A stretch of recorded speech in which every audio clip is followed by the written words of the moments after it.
I'm actually in Brisbane at the moment on Yagara and Turrbal country, heading to Bigambul country this afternoon after 3 weeks away. I'm very excited to be homeward bound today. But can I please welcome our 3 people that are joining us for a conversation today? The fantastic Alice Mabin, the wonderful Andrew Barton, and the ever fabulous Steve Butler.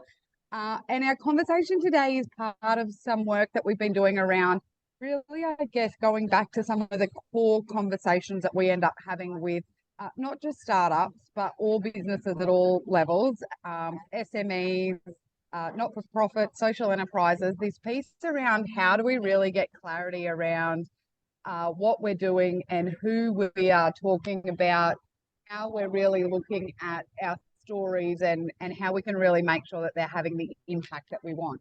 And so when we thought about who we wanted to be able to have with us for this conversation, it was great to be able to have some people obviously regionally based, obviously focused on some different industries than otherwise we might be used to hearing about, but also being able to have people who are part of our ecosystem in that enablement role. And so I want to throw to our guests to introduce themselves. So Alice, I might start with you if I can, please.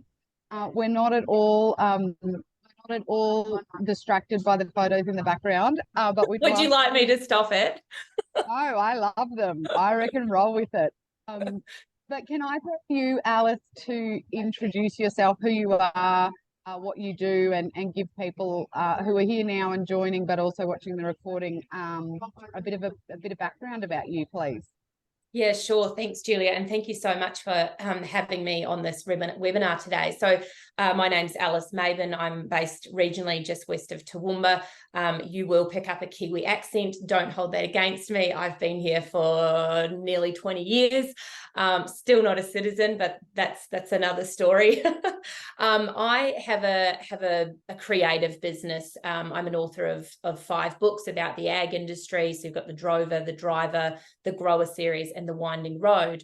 And I have more recently, in the last sort of 3 years, developed a platform called AgriShots. So the premise and the purpose behind my business and the team that are involved with what we do is all about improving the perception of the ag industry. And so people are wired today to see things visually, to look at visuals, to see videos. People don't want to be reading long stories, and newspapers are going out of date. So what we're about is making a library of content that is, showcasing the amazing things that our ag industry does available to people online to be able to use for their marketing, and to attend things like today where we're able to share ideas with startups and people who, might struggle in this space of how do we do it for ourselves, to be able to do it for themselves. I love it. Oh, look, everybody's rolling in. Hello, team. Surprise. It was a bit of a find your own adventure into us today. Nice to see you all. Hello, Deb, Owen, Cara. There's people coming in. Thank you, Alice. I love your definition of, you're the Getty images for agriculture, basically. I think that becomes a really good way to be able to describe it. And so maybe while the others are introducing themselves, you might pop your LinkedIn or website in the chat so that people can really easily click through and find you. That would be really great. Hello, Jerry. Hi, Joanna. Hi, Julia. Julia, I'm also going to give everyone that attends today a link to a copy of my latest book, The Winding Road, which is kind of like beautiful. Part business, part entrepreneurial story. Some of the things that I wish I knew at the beginning that I had to work out the hard way. So I'll give that to a link to everyone, and they can download either the ebook version or the audiobook version. Awesome. That is very generous of you, Alice. Thank you. And if people are ever in the precinct, you will see that there are a couple of Alice's books in the precinct. Alice, I kept one in Gundawindi and took one to the precinct so that there was a bit of ag in downtown Fortitude Valley. Nice one. Andrew, talking about a bit of ag in Western Queensland, can I get you to introduce yourself? Maybe how your Winding Road has led you to Longreach and what OPS Australia is doing out there. Very good. Nice segue. Thanks, Julia, and thank you for the invitation. Andrew Barton, so CEO and founder of OPS Australia. Now, OPS Australia is based in Longreach. We're an ag tech company. So as a little bit of background, I grew up in Longreach. The family's been here for almost 100 years. So I left and did electrical engineering, and I've come back to the bush to work on ag tech. And our approach is the ability to be able to monitor anything on a property that makes sense. So water levels, soil moisture, water flow, water pressure, be able to monitor anything. And then what we do is we then work to be able to control anything on a property that makes sense, like turn a pump on or close a valve on a polypipe, etc., like that. And there's a real gap in the Australian ag tech market. There are companies that are doing sort of water monitoring, and they're doing sort of niche players here, niche sort of systems here, but nothing that really addresses what other industries such as mining and, say, oil and gas have applied for their industries. So we're having a lot of fun. We're also the only major ag tech company in Australia that is not based in a capital city. So we're actually based in the bush. We're using local people. We're immersed in our target market, and we're having a heap of fun. So in a nutshell, that's OPS Australia. Andrew, I'm going to come back to you about some of the other things that you did when you couldn't find who you needed and what you needed and how you created that yourself. So I'm just going to get you to talk a little to that in a moment. But Steve, can I throw to you? Can you tell us a little? We can see your logo behind you, and for some people on the call, you'll be a familiar face in the innovation ecosystem. Can you have a chat to us around who you are, what you do, and where you work with startups and small businesses in your neck of the woods? Yeah, certainly, Julia, and hello everyone, and thank you for the opportunity to be part here. Yeah, my name's Steve. I'm the Regional Innovation Coordinator for Innovate Moreton Bay. So we're a brand of Moreton Bay Region Industry and Tourism, in which, following the Advancing Regional Innovation program that some of you may or may not be aware of through Advanced Queensland multiple years ago, we are now fully funded by the City of Moreton Bay to deliver a range of knowledge, innovation and entrepreneurship programs and incentives. So ultimately, that sort of splits into two components. So that's really providing the opportunity for myself to get out there within our innovation ecosystem and really connect with founders, various schools, mentors, startups, scale-ups, and other hyper connectors and ecosystem enablers. But then we also deliver a range of programs ranging from ideation, startup, and also supporting scale-ups through demo days, showcases, amongst many other things. So yeah, I suppose day to day, we've really been focused on how we can help, bringing people together, building that camaraderie within our regional ecosystem. I suppose I should say we are within that Southeast Queensland quadrant. We are a region. We're possibly just not regional, but we are the third largest local government area in Australia, as per density of people. So we're very diverse, range, very sector agnostic when it comes to innovation and ecosystems. And yeah, it's really just about connecting the dots, how we can help, and forming that culture, and then building those partnerships beyond. Steve, thank you. And yes, we always have the conversation about where are their regions and are they actually regional. But there's some really great work that's happening across your region, and I think the piece that you bring to this conversation that I'm keen for is you've got multiple audiences, right? So if we're talking about how do we communicate with our audience, how do we engage with people that we're wanting to be able to work with, it's great that you have so many, but also that's going to make it really challenging in terms of how you target different people at different stages. So team, I've also popped a couple of things in the chat. For people who are joining us, this is an interactive session, so feel free to pop your LinkedIn links in there, who you are and what you do, what your business is. This is a chance for us all to build our networks a little bit. Andrew, can I come back to you? You started as an ag tech business, as you said, about the work that OPS Australia does, but you're also doing some other bits and pieces now as well. Can you talk to the crew a little bit about that and how that happened and how that's going? In terms of the promotional advertising work? Yeah. Yeah, for sure. So we're a regional business, and so we were successful in an Ignite Queensland commercialisation grant. So we had the support of the Queensland government. You know, that I think the Advanced Queensland part of the Queensland government to go off and commercialise our product. So we were. So prior to this, we were working very much locally around Longreach, and then what we did is we moved into social media. So Facebook is very important to us, and we're certainly working Facebook. If you look at social media, OPS Australia is the fastest growing of all of the Australian ag tech companies. In the last 12 months, we've grown 96%. Where like say the other majors, they're sort of in the 6 and 8%, etc. So what we've done is we've been able to achieve a very dominant presence within Facebook and social media, and that's worked very well for us, because that's done is that has supported the word of mouth communication and endorsement that we get within our customer base. So word of mouth is very important, because we'll have a customer from, say, Western Queensland talk to someone in northern New South Wales, and I'll say, yes, we've got an OPS system, and yes, it works well. And then they'll talk to another customer, and then they'll see us on Facebook.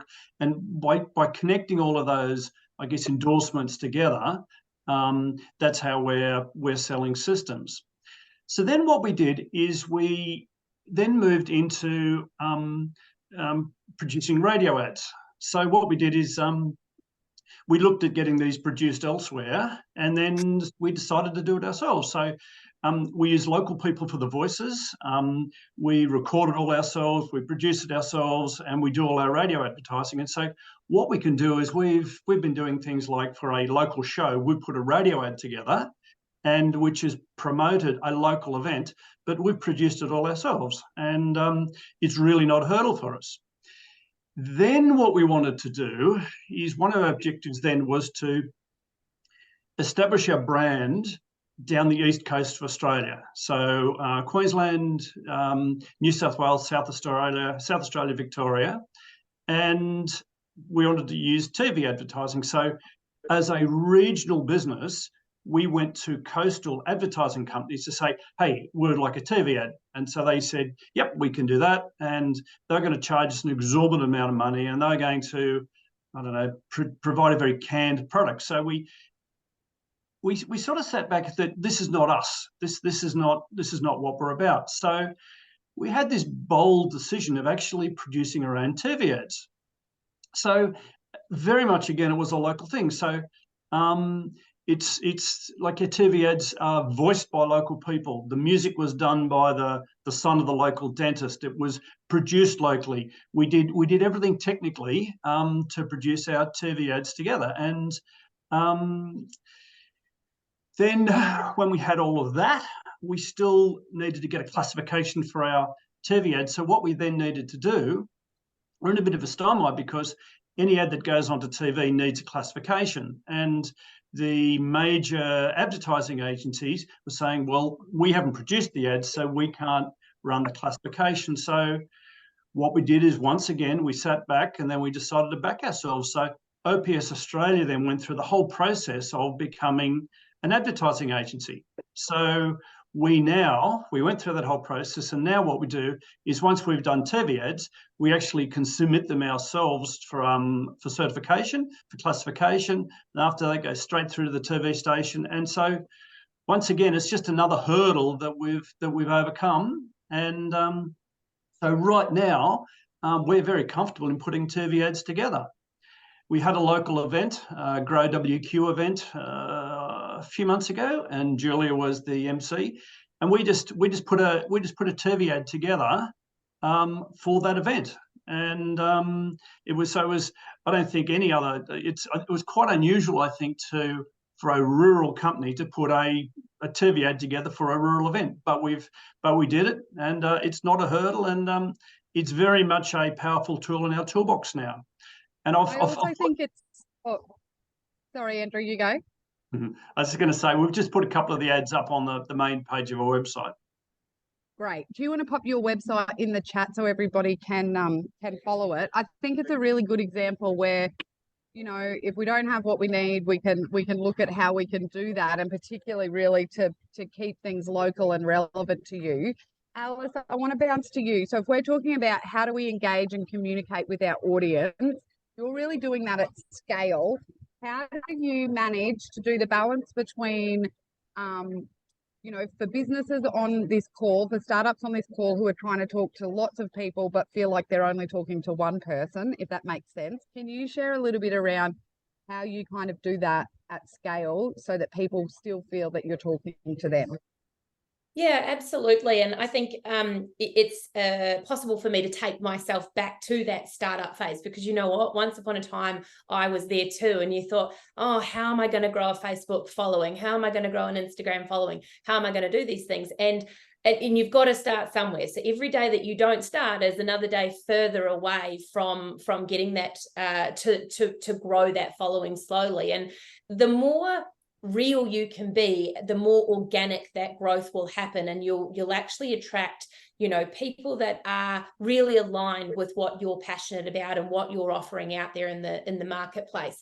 And there's a few things that I think you can do. You know, I think the realm of TikTok and Snapchat, I'm not on either of them, but they've actually created a really cool capacity in that we don't have to be polished anymore, because this raw, real, straight to camera stuff, people are seeing it and they're really connecting with it. So don't feel like, oh no, I can't do that because I'm not making TV quality ads like Andrew or having visuals like I have that you see. People want to see that real stuff. And so if you've got fears around being on camera and things like that, there's lots of work you can do, but you can still capture what it is that you're producing, what it is that you're doing daily, whether you're out there in the shed packing orders or doing things. People want to see this stuff, and you can record all this content, and then you can go away and create a voiceover for it to put to it, and you know, really quickly you can build something that's really good. And I've got a device here to show you, which is not going to show you very well because of my backdrop. Let me just turn my backdrop off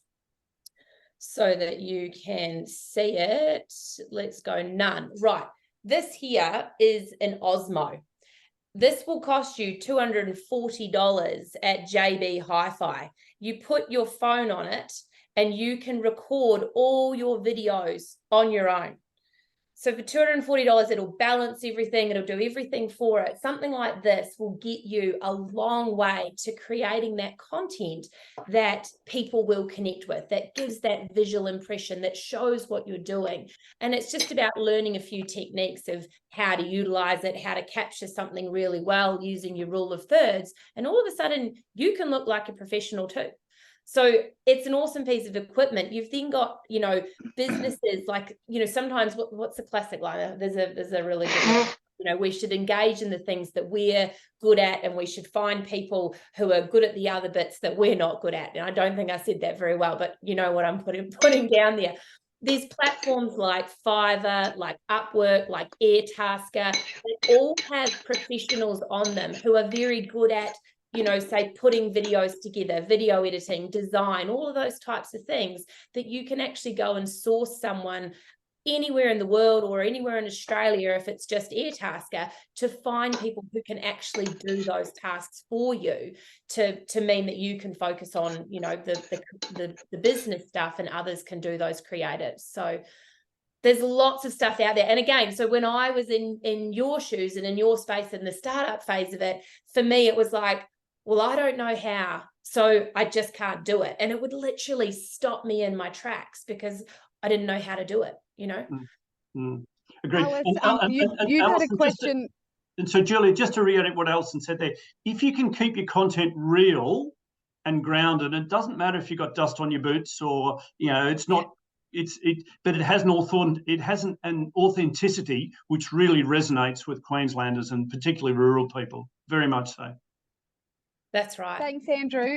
Alice, you got a question. Steve, I want to come to you around where you've seen some people doing good things, like what examples you've got maybe from your region or from other regions you've seen of people doing a good job. So can I come to you in a minute, Steve?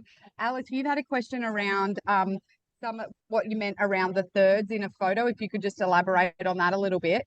And Anthony Brown, who's on here from Advanced Queensland, has been running some storyteller workshops. I don't know whether I'm about to throw him under the bus, if there's more coming or not, Anthony, sorry. But there has been some work that's been done. But Alice, can you just explain the photo?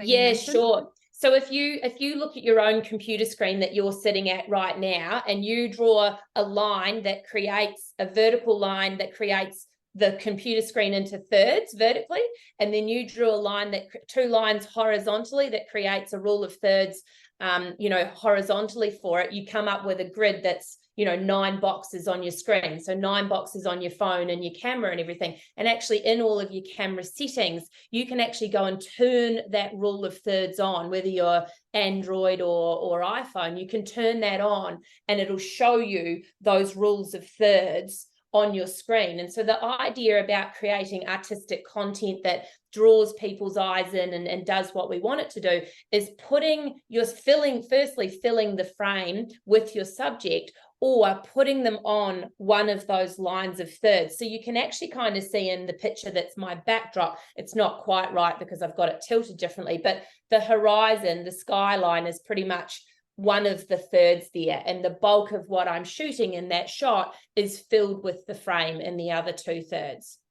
So the same with, if I sit here, I'm on the line of the thirds on the vertical line. If I sit over here, I'm on the line of thirds in that vertical line. So just those types of things will help you frame what you're doing better to make it more visually appealing to people watching.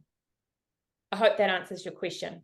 Please reach out in the notes or reach out afterwards if you'd like more guidance on that. I'm only too happy to give you some more tips. Thank you, Alice. And you've got a ebook for people who have joined today as well that you're very generously giving everybody. Steve, can I throw to you? Tell me, you don't need to mention their names unless they're doing really great stuff, in which case you might want to. But talk to me around what you're seeing, how people in your neck of the woods are communicating well, are engaging with audience, are really kind of doing that work. Yeah, definitely. I suppose coming from an enabler's point of view, more overlooking from an ecosystem point, for us, it's really using various events and opportunities as feeders to find these stories and identify these people. So one, for example, is through our regional awards program, the Moreton Bay Business and Innovation Awards. Through that, it unearths some opportunities in which then we can personally connect and help tell their stories further. Other opportunities is similar to our demo days. So Dean, for example, who also was assisted you at Something Q. So she only just started in our region earlier this year. Connected with us, started engaging with our networks, was part of our creative industry demo day, telling her story across the line, in which then I'll let Julia explain how that went from there. But it was really about assisting them along the journey around what is your ask, like what is your audience, where do you want to get to? So for us, the more we can understand, the more opportunities we can create. And through that, workshops, so we're doing ultimate pitch workshops to build people's confidence in telling their story, and what it's like trying to identify and fine tune what is their audience, and who they're trying to connect and communicate with. In addition to that, we do multiple case studies every year, so collaborating with production companies. I suppose those that have been through our awards programs and doing some really, really, really cool things in the region that no one would really know about, because they're not necessarily, they're just busy doing their day in, day out, which is fair enough. So it's really working as collaborative stakeholders to showcase all the awesome things going on, which then from an ecosystem builds confidence in others, which then brings people together from that storytelling, i.e. our social catch-ups, etc. But for me, it really starts with more, who are you trying to, who is your audience, where are you trying to get to, and how can we help? And you'll be surprised just by asking someone, how can we help them? How we can actually assist them getting to their audience as well. Yeah, love it. So you actually just touched on a couple of things which I would also encourage people to think about. And that's I've managed to find the noisiest corner in the world. But anyway, Alice said it's good to be authentic. So that's what we're running with today, not disorganized. You talked about awards and nominating for awards. And I think that's, that is one of those that is a good one for people to consider as part of their communication and part of their marketing. The other one that I would consider people thinking about is where there's speaking opportunities. How do you use your various platforms to be able to speak? Is it at events locally? Is it, reaching out to Advance Queensland and through the Office of the Chief Entrepreneur to see how we can help people? We're really keen to be able to provide platforms for people to speak. So have a think about how that might play in for some of you on this call. If that's part of what might help you find more of your audience and connect with them more, really happy to help. So put that on your radar as well. If there's things that people might like to do in that regard, let us know. Because again, if we don't know who's interested in speaking or being part of events, then it's hard to be able to help support some of that. I'm conscious I've got Michael Franks and Anthony Brown on this call, who are both in the comms world within Advance Queensland. So Jen, I would love some thoughts from you with a bit of notice. I'll come back to you in a minute. But if there's anything that you'd like to throw in the mix here for people, I'd love to offer you that. But Alice, can I come back? Oh no, Michael, go for it. Yeah, thank you. Hello, everyone. Great to be here. Hopefully you can hear me. I sometimes have a dodgy internet connection out at remote Sandgate on the Bayside. I just thought I'd share, and some of you will have heard this, Julie will have heard this, but some insights we have got from some market research we've done recently around innovation in Queensland and people's perceptions of it and what they're interested in. It can kind of help you frame how you tell your stories. So I won't go into great detail, but some of the key insights that came out of it was what are people most interested in? They're interested in innovative products and services that benefit them directly. That was the number one thing. So not so much interested in your story as a startup founder, although there's some interest in your backstory. It's more about what is your product or service going to do for them. The second most interest point was how real world problems have been solved by innovation. So actual tangible things that are happening. Number 3, innovation is making a positive difference in regional communities. So, I mean, this is a perfect forum for the people on this call. And the other point that came out was demonstrating collaboration. So we can demonstrate how research has been translated into a real world solution rather than just sitting as a paper on an online archive, that people are interested in hearing that kind of stuff. And just quickly, the top interests by sector that came through, number 1 was health and medical innovations. Number 2 was environment and sustainability. Big topic for everyone. Number 3 was digital technology, and number 4, ag tech. So really heartening, I think, that what you're all doing, people are interested in and they want to hear more about it. And I know Anthony and I are always keen to hear more from innovators and startups in regional communities. That's awesome, Michael. Thank you for that. Those 4 points. And I mean, the 4 areas, I think we've pretty much, have we got a health person on here? I definitely know we've got the others. We might be missing a health rep on here, but otherwise I think we've got those 4 areas kicked off. Daniel, I think you bring in our most northern person up in Cape York. So represent Northern Queensland. So, Anthony, do you have anything you want to throw in at the moment? Are you still here, or has he bailed on me knowing that I was going to get him to say something?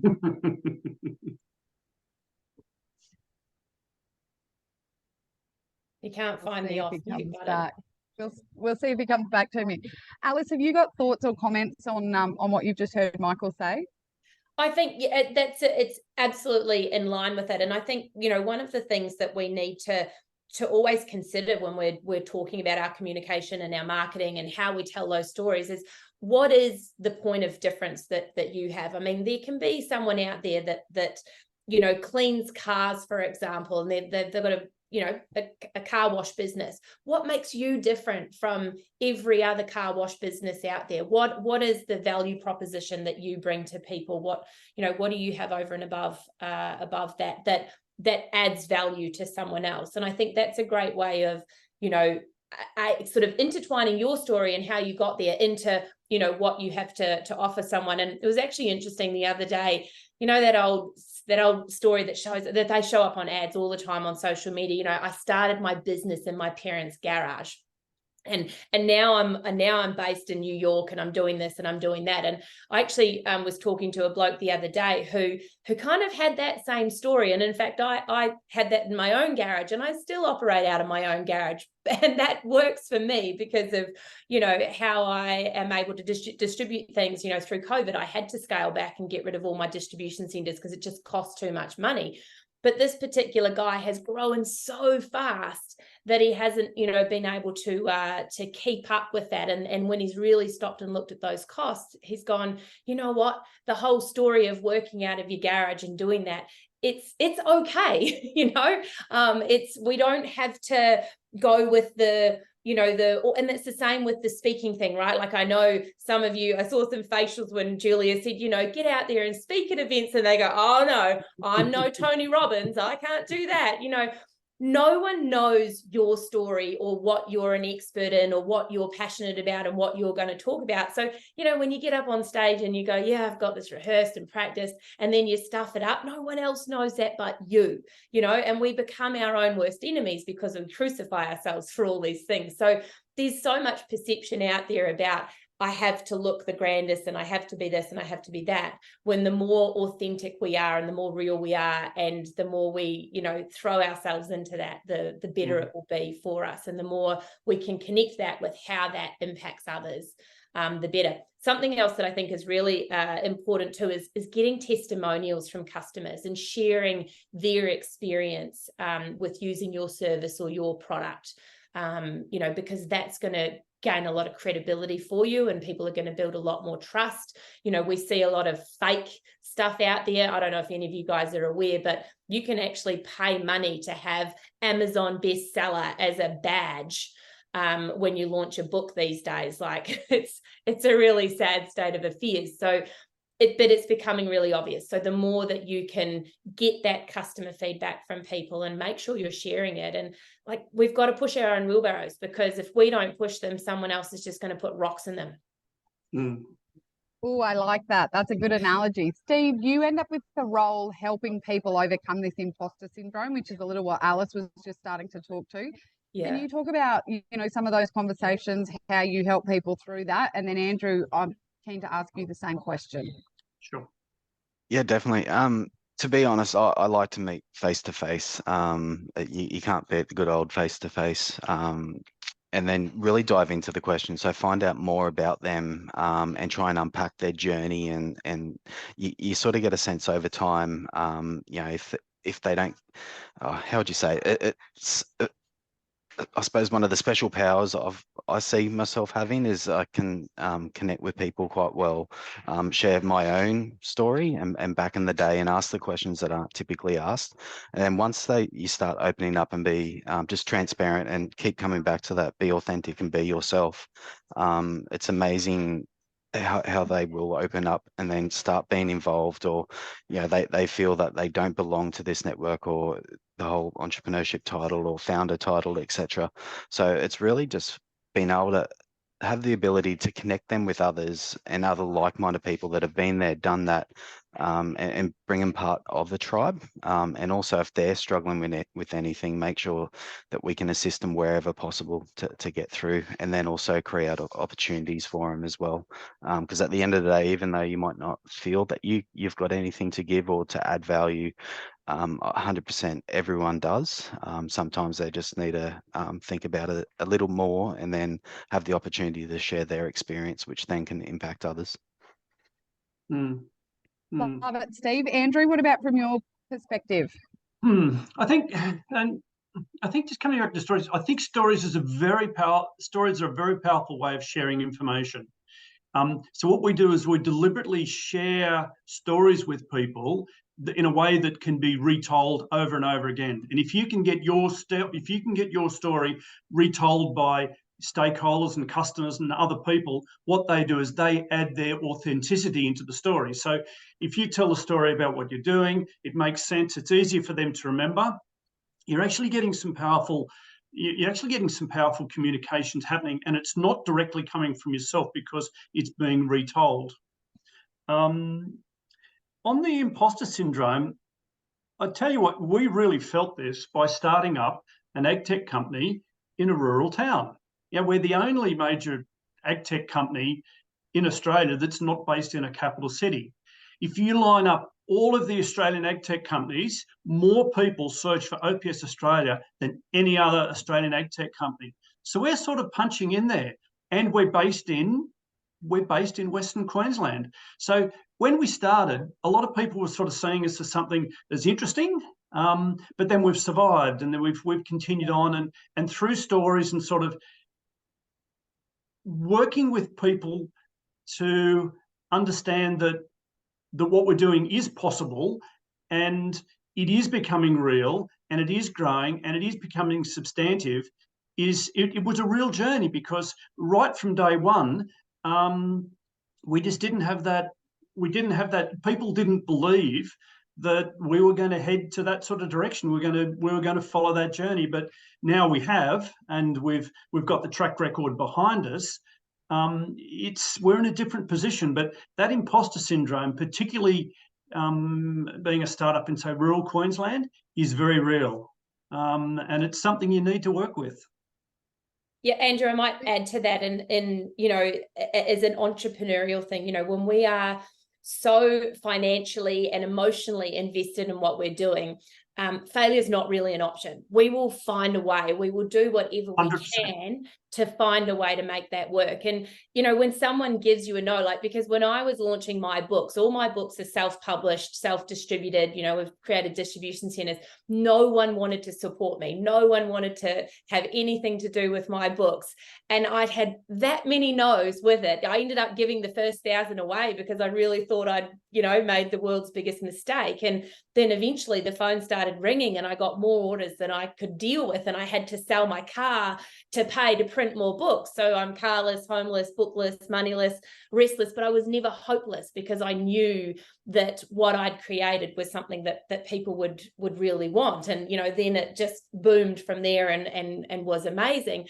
But the no's, the biggest thing that I had to learn to do was not take the no's personally, right? The no's were just someone else that I was dealing with who didn't share the same vision that I did. They didn't have the risk profile to take on, you know, these books that I was selling, or they didn't believe people brought books, or we're not a bookshop, or no one buys books anymore, or no one's got $60 to pay for a book. Whatever the comment was that they made, they just weren't in alignment with me. And that's okay, because it just made me fine tune and go and try and find more people who were aligned. So probably one of the biggest things I had to learn through that process is to not take the no's personally, and try and not take on the judgment of people that were, you know, watching quietly from the sidelines, waiting for me to fall on my ass.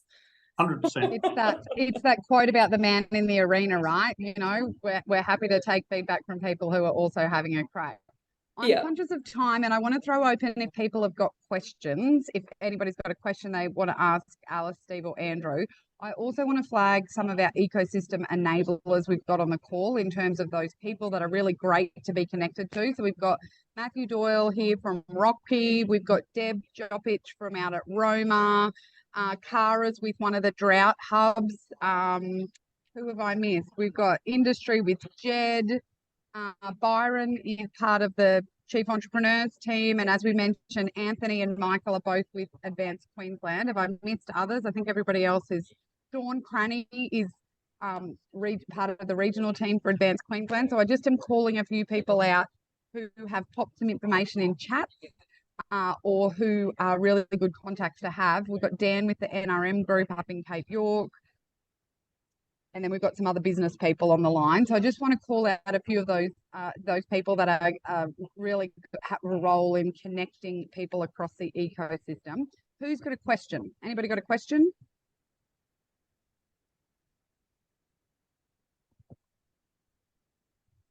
I've asked our 3 speakers today. They have joined us and put some time in for us this morning. So I've actually asked them if they haven't asked for us, something that they'd like us to do. So I'm going to get them to share that before we wrap up. But has anybody got a question? Has everybody got at least 20 more followers on LinkedIn?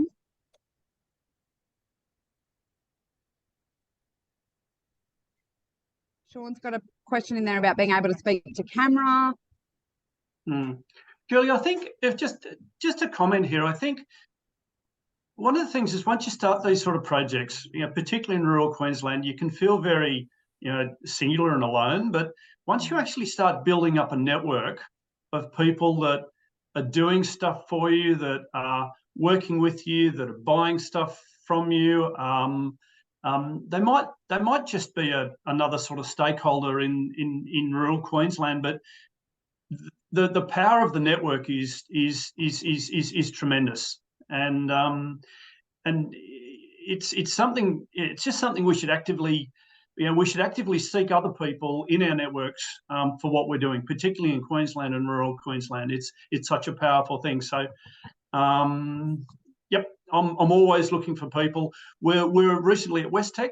Westech's the big Northern Territory Queensland show, and it was just networking. It was just full of networking. It was terrific. And yeah, so what you're talking about there, Julie, with the networking is very important. Awesome. Do you have an ask for anybody on here, Andrew? Anything you'd love for these guys to do for you? I think just network with us. Just follow our journey. Follow us on Facebook. Watch what we're doing, and just reach out, say hello, and just let's just build the momentum, because it's exciting. It's terrific. Awesome. Steve, what about for you? Got an ask for this group? My ask would be, next time you're in a meeting or at a networking event or anything like that, whoever you're speaking to, ask them how you can help them. Yeah. Good question. Alice, what about for you? You got an ask for this crowd? Yeah, look, I would love it. At the top of the meeting chat, I've put all my details in there. The top link, you can go straight to my Shopify. You'll be able to download either the ebook or the audio book, whichever one works for you. Would love to hear some feedback. If you read it and you've got any burning questions that you want to ask, my number's there, my email's there. Pick up the phone, give me a ring. Only too happy to help. Would love it if through your social media accounts you can jump on agrishots.com, have a look, and if it sort of is pertinent to you, feel free to share that out there and just make people aware that this really cool agricultural Getty Images platform exists. Awesome. Thank you. So I just want to make sure that a few people caught a couple of things in the chat. One, Anthony is going to pop some info on the Advanced Queensland website around some of the storytelling work they've been doing. For anybody sort of central Queensland and north, which is a few of you, ABC Rural in the north is doing this Change Makers series on radio, and are always looking for people. So one of those chances, if you want to put yourself out, or for those who maybe aren't based in that part of the world but you're doing projects there, that would be fine also. So let me know and I can connect you with the lady that's running that. It's a good, easy, safe way to practice getting out and about.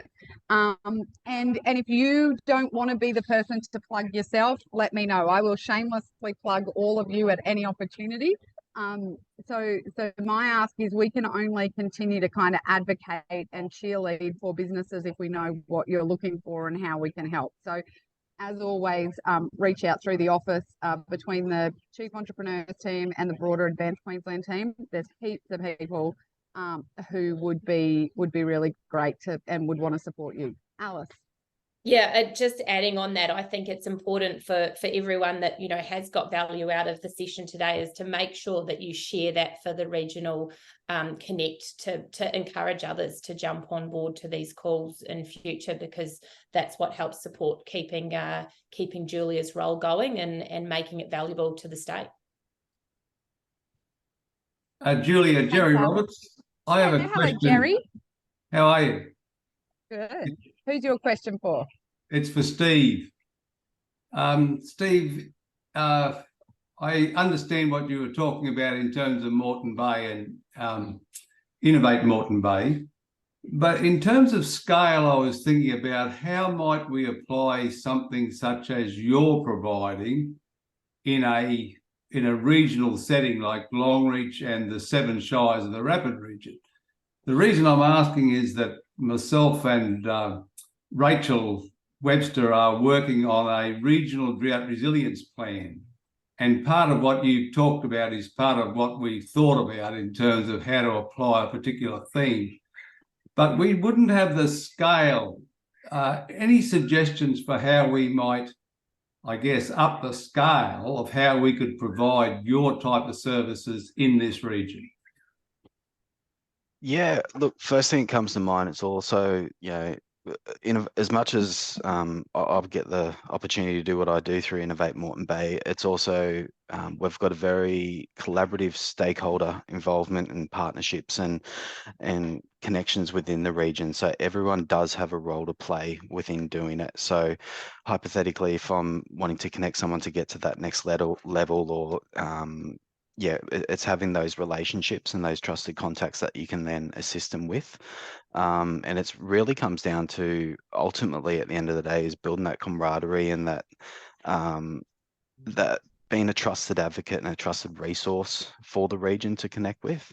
That does take time. But yeah, how I've approached it is making sure we've got the right partners in the room, unpack, try and figure out who the key stakeholders are within your wider ecosystem, bring them to the table, because at the end of the day, it's not a race, it is a marathon, it is a collective effort. So that would be the best way to start. Thanks, Steve. There's a few different examples, Jerry, around. So Claudia, you might make a note for me, can you, that we can connect Jerry and Jackie's team. Sean's had to go to another meeting, but there's a few different examples around where regions have done different things. I'd appreciate that, Julie. Out, and I reckon that's got a fair bit to do with who the individual is in the role. But Matt online would have some feedback around what's happened in Rocky, and Deb certainly looking at what's happening out in that Roma, southwest Queensland area. So there's a few online who'd be worth having a yarn to as well. Any other questions or comments from people as we hurtle towards the end? Thanks to those who have already said they want to be on the radio. Awesome. We'll hook you guys up with the journo there. You've all got a face for TV too for Andrew as well, not just a face for radio. I wondered how you were going to finish that one. I was going to say, whoa, there's some feedback for us all. Jeez. Face for TV. Oh dear. Well, team, it took us a little while to all find each other together between the teams and the Zoom. Sorry about that. That's Julia's authenticity, not disorganisation. Let's run with that. I'm just going to keep that going for an hour, and then Claudia will rouse on me later. Can I please big thank you on behalf of all of us here to Alice, Steve, and Andrew for joining us. I have worked with all three of these people in different ways, and I think you three are really great examples in your different fields of how we can be doing some really interesting work and be really engaging audience in a whole range of different ways. So thank you. If we can give Alice, Steve, and Andrew a big round of applause.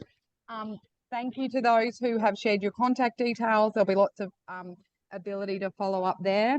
Happy Friday. We will see you all in 2 months. So these are every second month, and then we have the chief check-ins every other month. But if you follow the Chief Entrepreneur's social media, you'll find when the next things are, and we can get you registered for stuff.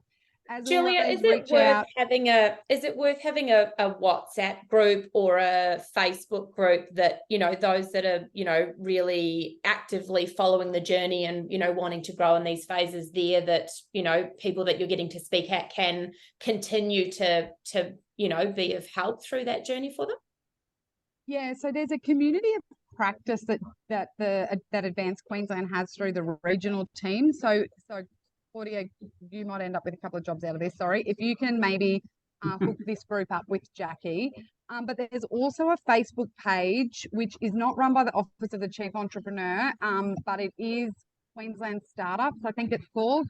We'll find that link, and Sean has gone. let me find that link and I'll send it through to you so that we're adding to an existing group rather than kind of starting another one that might then not have energy for long. So yeah, there's a couple. Let's make sure we've got everybody factored into it. Yeah. And Julia, a big thank you to you. Your enthusiasm, your network, what you bring to this is just fabulous, and the results are telling. Wonderful. Thank you. Thanks. Pleasure. Thanks. Okay, team. Have a great day. Happy Friday. Yeah. Bye. Thank you, everyone. You all